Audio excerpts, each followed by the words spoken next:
Ajdovska družba Pipistrel je danes postavila temeljni kamen nove tovarne letal v kitajskem mestu Jurong. Skupaj s kitajskim partnerjem bo Pipistrel zgradil tovarno, letališče in večje stanovanjsko naselje. Za našo televizijo je Ivo Boscarol, lastnik in direktor Pipistrela, predstavil smele načrte. Ja, mi prodajamo Kitajsko praktično že 12 let.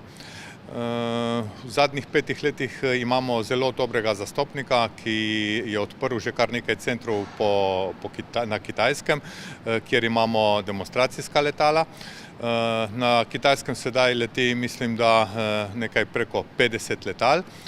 No, v zadnjih letih se je pa pokazala zelo velika priložnost, da bi naša električna oziroma hibridna letala izdelovali tudi tam za Kitajsko in za 11 bližnjih držav, ker se je Kitajska zelo posvetila obnovljivim virom, ohranjanju atmosfere in je njihov fokus dejansko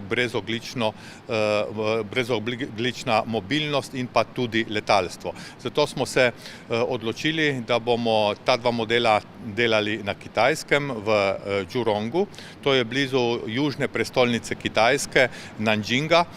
Tam imamo od lokalnih oblasti dodeljeno parcelo 130 hektarjev. Na tej parceli bo novo letališče, tovarna letal, bo tudi en stanovanjski del z bloki in pa z vilami in pa tudi nakupovalno središče in akademija za šolanje novih pilotov.